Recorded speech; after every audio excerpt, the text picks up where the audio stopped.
আমি দোকানটা বন্ধ করে এলাম দাদা, এত যতক্ষণ আমার প্রবলেম হবে আমি বেচতে পারবো না, কিছু করার নেই। হ্যালো গাইস, আজকে কথা হবে আমাদের ভাইরাল এক প্লেটে 3টে পরোটা, একটা লেবু, একটা কাঁচা লঙ্কা ভাইরাল লাজু দাদাকে নিয়ে। লাজু দাদার দোকানে এখন যা ভিড় হচ্ছে, ব্লগাররা তো এতদিন শান্তিতে থাকতেই দেয়নি। কোনটা যদি ডিস্টার্ব করে আমি আমি বারবার বলছি যে আমার তারপরে এখন আবার এই যে জেনারেটর মামুনি, খালি যে জেনারেটর মামুনি যে কি ড্যান্স যে দিচ্ছে। জেনারেটর মামুনি আইছে, নাচতেছে, দুমাদুম নাচ। আচ্ছা নাচছি আবার মাগ না, আবার পরোটাও খাইছি। ঠিক আছে, তাহলে আবার তুমি রাজুদার আবার এই জায়গাটা আবার একটা জিনিস খারাপ লাগিছে। হ্যাঁ, তুমি জেনারেটর মামুরির মাগ না খাওয়াই যেও, টাকা লাগবে না, তুমি খাও না, তুমি খেলেই আমি শান্তি পাবো। আবার এদিক দিয়ে এই স্যাংরাটার আবার রিভিউ দিবে দেও নাই। আমার ছেলে এটা করবে আমি আশা করি যে লাজু তার দোকানে পলোটা কিনেছি, কিনে রিভিউ দেবো, রিভিউ দিতে দিল না। রিভিউ দাদাকে রিভিউ দিতে দাওনি, এটা তো ঠিক করেনি। রাজু দাদা ব্লগারদের উপর খেপে যায়, ভিডিও বানাতে দেয় না, তার কিন্তু কারণ আছে রে। আরে ভাই, তোরা ভিডিও বানাচ্ছিস বানা, হ্যাঁ তোরা কি এটা খাইজে বেরো দিবি না, চুলকাই বেরো দিবি না রাজু দারা? তোরা ওইটাও আবার ভিডিওতে তুলতেছিস, তো রাখবি না আবার কে? সবাই তো রাখবে, তোরা যদি চুল কাইবের খাই দিবেন না দেশ। ঠিক আছে মানলাম, মানুষ মাত্রই চুলকানি আছে, চুলকাই, ব্লগার করেও দোষ, এই ভিডিওটা করে। কিন্তু একটা জিনিস, এই চুলকাই দেখে কিন্তু পরোটার এত স্বাদ আমার মনে হয় আর কি।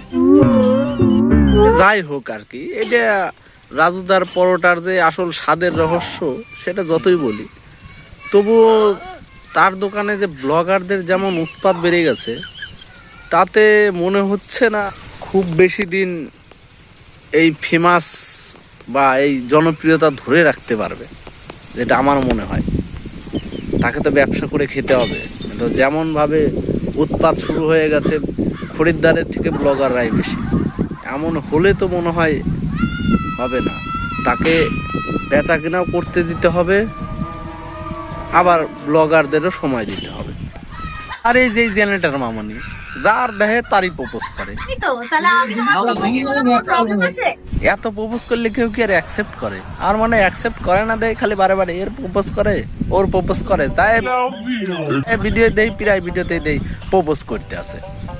যাক, রাজুদার প্রপোজ করছে, এখন দেখা যাক অ্যাকসেপ্ট করে কি করে না। তারপরে এই যে একটা নায়িকা, দেখতে কত সুন্দর, হ্যাঁ অভিনয় করে সুন্দর, 2 শালিক নামে হয়তো কোনো সিরিয়াল করে আর কি। হ্যাঁ, দেখতে এত সুন্দর লাগে, আর এর মঞ্চে উঠাই দিছে তুই হলো অভিনেত্রী, অভিনয় করবি, তা না গান গাইতেছে। হ্যাঁ, গানটা একটু শোনা।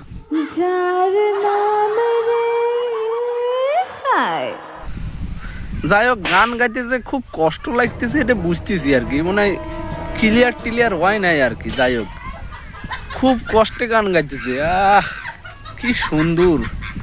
আমার দিলে তবে একটা জিনিস ঠিক, আমি যদি ওই অনুষ্ঠানে থাকতাম, আমার মনে হচ্ছে আমি 1 কাপ চা দিয়ে আসতাম আর কি। আমার মনে গলা টলা একটু বসিয়ে যাচ্ছিল নাকি, গলায় মানে কষ্ট হচ্ছে, একটু চা দিয়ে আসতাম, চা খাইতো, তাও যদি গলাটা একটু ঠিক হইতো।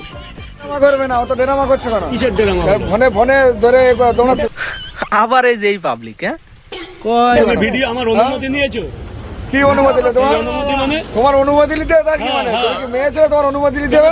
ভাই ভিডিও করতেছে, অনুমতি কিসের নিবে? হ্যাঁ, তুমি কি মেয়ে মানুষ নাকি?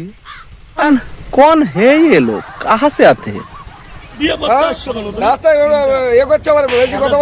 আরে ভাই, মেয়ে মানুষ হোক ছেলে মানুষ হোক, তুই ওর ভিডিও করতিস, তো অনুমতি নিবি না? হ্যাঁ, রাস্তায় দোকান দিছে বলে কি তাই বলে ওর কোনো প্রাইভেসি নাই, বা ওর কাছে ওর কোনো সম্মান নাই যে ওকে তুই একদম ভিডিও করবি? হ্যাঁ, মানে কোনো মেয়ে মানুষ হলে অনুমতি নিতে হবে, ছেলে মানুষ হলে অনুমতি নিতে হবে না? আজব কথা, এগুলো কোথায় থেকে আসে এগুলো?